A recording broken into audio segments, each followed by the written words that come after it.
Hello YouTube, Dave here again. So today we are looking at another WWE Replica Championship belt.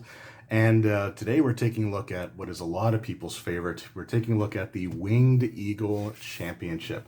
I do eventually want to do a video where I chronicle like the history of several of the championship designs, the dates they were introduced, and like the order progression of champions, stuff like that. But I'm not going to focus on that in this video. But this belt was held by some of the greatest of all time. It was in use from 1988 to 1998, and was held by people such as Macho Man Randy Savage, Bret the Hitman Hart, Andre the Giant had it for 5 minutes. Then you had like Yokozuna, The Undertaker, Shawn Michaels, and the last person to hold this belt was Stone Cold Steve Austin. He won it the night before it was retired at WrestleMania 14. So this was a lot of people's favorite design. This was the belt that was, in use during the new generation, or sort of entering the boom period where pro wrestling would become more popular than it had ever been, and probably more popular than it ever will be again, going into the earliest stages of the Attitude Era. But yeah, this belt is something that a lot of people have a lot of fond memories for. Whether it's Macho Man winning it at WrestleMania 4, or the Ultimate Warrior, winning it in the title versus title match at WrestleMania 6, the Iron Man match with Shawn Michaels and Bret Hart, or the Heart and Soul SummerSlam with The Undertaker and Bret Hart, or the Montreal Screwjob, or the final night that this was the World Wrestling Federation Championship at WrestleMania 14. So yeah, this is just, it's a legendary belt. It's one that has a lot of prestige and history to it. Again, I'm not going to go into all that here. We're just going to take a look at the actual physical replica belt here. Now, this is obviously, like I said, the WWE shop one. I'm not interested in bootlegs at this point in my collecting career. It's something that I would only really consider under the most dire of circumstances, like if there's a belt that I just really want to get at some point, but there's just no official version of it. But I don't like the idea of buying, bootlegs that have like the actual company logos on them. I don't think that's right either. I know that they're made in countries where copyright is more fluid, I guess we'll say. But yeah, this is the official WWE shop one. This is the white strapped version of it. So this is one of the belts designed to sort of emulate one that was carried by the Ultimate Warrior. I'm not a Warrior fan by any stretch of the imagination, but I do really like the straps that he had on his title belts. In fact, I also have another championship that he carried with one of like the colors that was unique to him, and there's only 2 belts that he carried, so I'm sure you can figure it out, but that's going to be the subject for a future video. But yeah, I wanted the white strap one because I just wanted something different than like the standard black strap versions that they do have. There were also like signature series belts for like Shawn Michaels, Hulk Hogan, and Bret Hart, but they're more expensive, and I just wanted like the standard sort of version, and I like the white strap. At the time that I ordered this, I also, I still have it, but one of the other considerations is that I have the network logo Intercontinental Championship, the one that was used up until 2019 when they decided to replace it again for another worse looking belt. But it was on a white strap, so I kind of like the idea of having 2 classic championship designs both be on white. There's just something about that felt right to me, I guess. And like I said, there's just too many black replica straps out there already, and the blue one is more of a teal, and I wasn't interested in that one. So this is the version that I ended up going with. So let's just take a little walk through the strap here. The backing, we'll just sort of look at this really quick. There's nothing much to it there. It's just a white backing there with a white patch and everything. But we've got our snap box here. It is a 2x8 on the male side. And then we've got our outer side plates. The outmost side plate has the WWE logo. Again, they can't legally use the WWF logo, so people need to deal with that. But you got the grapplers here. One's doing sort of like this leg sweep takedown on the other.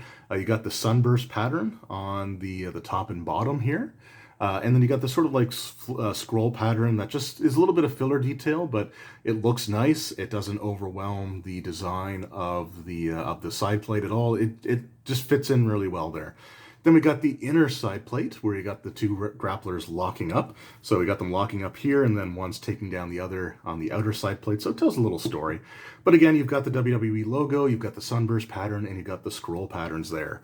On the other side of the strap, we've got the champion. We got the logo plate with the WWE logo here and the word champion. There are versions of the belt that had like personalized logo plates. So you would have like Hulk Hogan or Macho Man Randy Savage, Ultimate Warrior. I think Bret Hart may have had one, but eventually it was just like the WWF logo at the time, WWF champion. And then we've got the 2x5 female snaps and the gold tip on it. Now, the main thing is obviously going to be the center plate. Now, the center plate for this replica and some of the other versions of the Winged Eagle replicas that are out there is not accurate to what the actual belt was. Now, I'm going to just say this for the record, my own personal opinion. I like the way that the replica handles the center plate better than the actual ring-used version of the belt did. In fact, I like this version of the replica more than the updated dual-plated version of the Winged Eagle replica that is, more TV accurate. But for me, this is my favorite version of the Winged Eagle. So the first thing we got to talk about obviously is going to be the sidebars. Now the sidebars on the actual belt were attached to the sides of the center plate here. And the leather strap was actually fastened to the center plate by having some bolts go down the middle, and then you had some bolts sort of going down the sides here, kind of like in line with basically like the W and the D or where the globes were. But there were no bolts securing the outside of the side plate. So everything basically from this point forward or this point out was not connected to the strap at all. And you would see people like Bret Hart or others, when they were holding the belt up, the strap would actually hang down, and it would hang down to like here. Now, some people really like that, and some people really want that in the replicas, but I always hated the way that that looked. To me, it always felt like the plate was coming off of the belt. It always felt like it was damaged to me, and I don't know why. It's just like, again, some people really loved that, but for me, it always looked like the belt was falling apart, and I didn't care for it. And with the sidebars being attached, but also not like connected to the strap at all, these things were super prone to damage, and on multiple occasions were broken off of the belt. Macho Man Randy Savage, who was not well known for being easy on his belts, he had one of the sidebars broken off. I want to say that the version that he wore out to the ring at WrestleMania 5, I think it had broken sidebars, or the version that he was wearing shortly before that had like the broken bar. And then famously, the final version of the Winged Eagle belt that Steve Austin won from Shawn Michaels, the sidebar was broken off by Steve Austin in a segment where he was swinging the belt around, trying to fend off or trying to like prevent the DX from basically jumping him. So it was always a point of failure. So with this version of the replica, they actually have it detached from the center plate, and it is actually connected to the leather straps. So, and I think the reason for that is basically because these were going to be mass produced, going through factory production lines. They were going to be stored, stacked on top of each other, and I just think they wanted to limit the amount of ways that the belt could be damaged, so that it would cut down on, obviously, like the amount of refunds that have to go out or replacement costs or anything like that. So they decided to have them detached from the actual center plate, which, again, personally, I prefer. The center plate also does not have much of a curve to it, but there is a slight curve. Like, I can fit my fingertips underneath the belt here, although once I get to about here, I can't. So it's got a slight curve to it, but this is a small blade. And the one thing I think that bugged me the most about the Winged Eagle is just that overall it was a small belt. Maybe not in terms of height, like the actual height from the bottom to the top of the plate is pretty close to what the other belts were at the time, but it just looks smaller than both the Tag Team and Intercontinental Championship. And so, and it had a curve. So it was, not only was it a smaller plate, but had sort of a deeper curve to it, which made this center plate that's already kind of on the small side look smaller. So I never really cared for that. So I like the fact that this has a, it's a very, very slight curve. It's not entirely flat, but it's pretty close to being flat. And that's fine because it's a small plate. It doesn't need to be curved. And if you curve it, it only makes the small plate look smaller.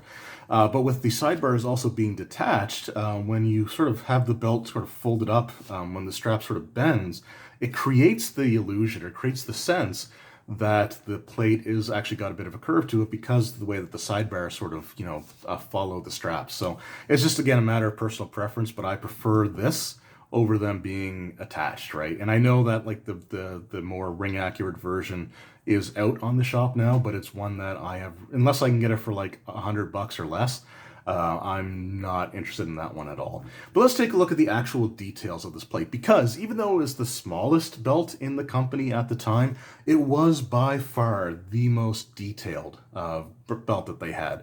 And that's, if you're going to have a small belt as your world title, the one thing that they definitely nailed was the fact that it was more intricately designed and had more detail to it than the other larger championship belts, which had lots of empty space, which some people don't like, some people do like. The Intercontinental title is one of my favorite belts of all time, so I'm okay with it. But yeah, let's take a look at the actual details that we have here. So starting off at the top here, we've got the WWE logo. Again, they can't use the WWF, it's just a legal thing.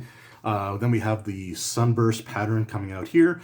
This part of the top of the plate, where it's sort of like above the rays, the sun rays, it always felt weird to me that they were never cut out. But that's the way that the belt actually looked. Like they always had this section up top here attached, even though you had like the sunburst patterns. And it felt even weird to me because the top of the, like where the WWE logo is, that's actually like cut out and has like the sort of like the wavy, like triangular look to it. But there were actually versions of the Winged Eagle where this wasn't cut out and it just had the sort of like circular like curved top there with the jagged pattern. So I guess it's just the way that they designed it, but this part always looked weird to me, and it never looks quite right. But it is the way that the belt was actually designed. Then we got the world banner here. This is recessed into the belt, but the original belt actually had it as a stacked plate that was on top of the center plate. It was the only plate that was stacked on top, so I never cared for it personally. Again, it's just one of those things that, it just never really set right with me. But I like it being sort of like recessed into the belt. But the font, like the way that the word world is written, I love that. It's classic. It seems elegant. It sort of has this sort of classy, just by the design of the lettering, it looks, again, sort of like prestigious. Then we got the sunburst pattern here, and then we've got the globe, which is kind of a small globe, but it's a small plate, so that's fine. But it is a globe, and it is painted in. So if nothing else, I do appreciate the fact that it's actually got some color to it, which really makes it pop and stand out and really recognizable.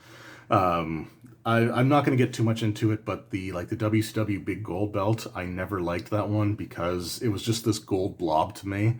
And I didn't even realize when I was watching on my 13-inch CRT television that it had a globe on it. So I kind of wish they would have like put some paint on that globe, even if it was like black or whatever. But yeah, so we actually have like the small globe, but it's painted, so it does stand out. You can recognize the the land masses and stuff, so that's perfectly fine. We got the word heavyweight, and then we've got wrestling champion at the bottom as separate banners.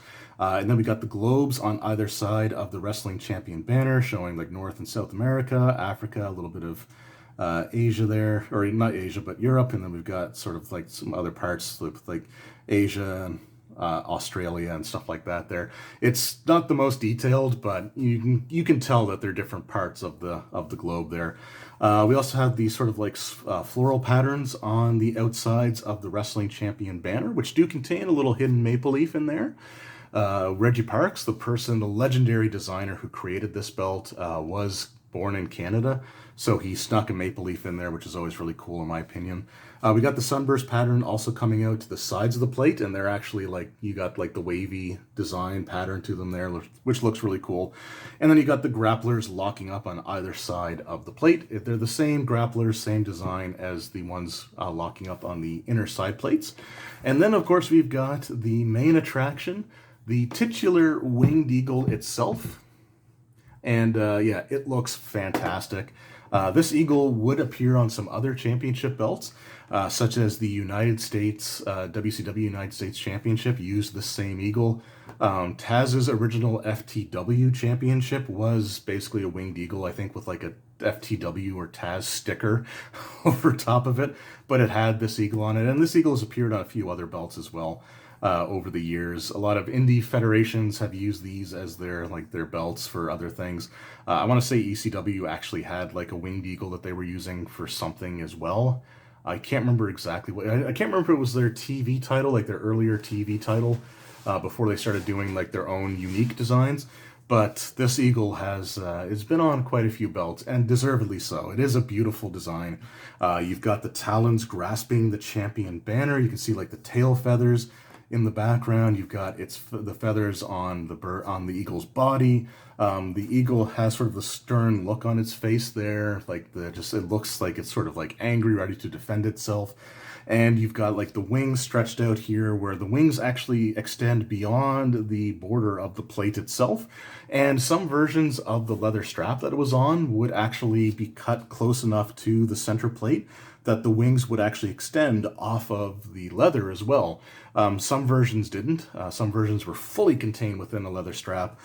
Some, like this one, just goes right sort of to the edge there. But there's also a lot of really nice detail in the feathers here. I don't know how well it's going to show up, but you can see like the feather detailing on basically all of the feathers. Like they did an amazing job sort of texturing that. And this is like for the replica. They did an amazing job texturing it. Like, I would fully give them a pass if the wings were just solid, but they actually got a lot of like nice details there. You can actually like run your fingernail over it, and you can, I don't know how well it's gonna, I don't know how well the camera's gonna pick that up, but you can actually like run your fingernail over it and it will catch. Like, it's deep enough that you can actually really see the deepness of the etching there. It's just really, really cool. But yeah, there you go. So the Winged Eagle belt, again, not my favorite design, but it is a legendary, fantastic design that was the standard for World Championships at the time that it came out. And I would say, like, until it was replaced by the Big Eagle belt in 1998, between WWE or WWF and WCW, if I had to choose between the Big Gold or the Winged Eagle, I would take the Winged Eagle, over the Big Gold any day of the week. Even to this day, I still prefer this over the WCW Big Gold. Again, not a popular opinion, but it is my opinion. So there you go. But yeah, it is a beautiful design. Unfortunately, like I said, it's just the thing that I think just held it back a little bit was its size compared to the other belts being used at the time. It was the smallest belt in the WWF, and if you compared it to things like the WCW or some of the other international wrestling company belts, it definitely looked kind of like a little bit small compared to all those. But it is still a legendary design, and it was one that I was all too happy to add to my collection.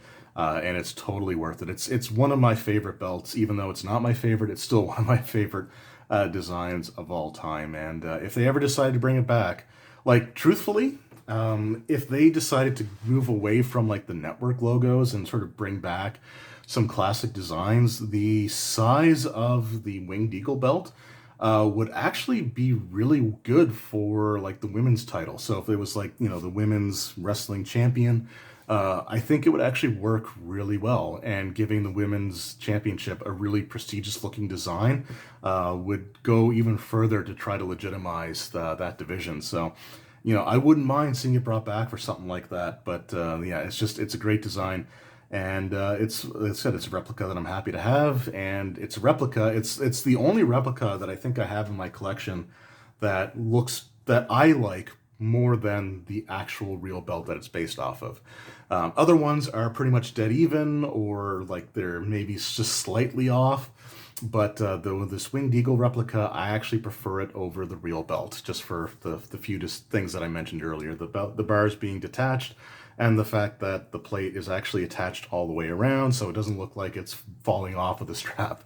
Anyway, let me know in the comments below, what are some of your favorite memories involving the WWF Winged Eagle Championship belt? Some of your favorite matches involving it. My two favorite matches would have to be Bret Hart versus Shawn Michaels at WrestleMania 12, and the SummerSlam Heart and Soul with The Undertaker and Bret Hart, SummerSlam 97. Those are like two of my all-time favorite matches. Although the SummerSlam match with Bret Hart and Diesel was also amazing. The steel cage match from SummerSlam 94. Bret Hart was my favorite person to hold this belt, in case you can't tell. Undertaker's my favorite wrestler. My favorite character of all time, but my favorite like WWE champion was Bret Hart. Anyway, yeah, thanks again, guys. I really do appreciate it. Let me know what, like I said, your favorite moments or memories were that involved the Winged Eagle belt, and I will see you all next time. Take care.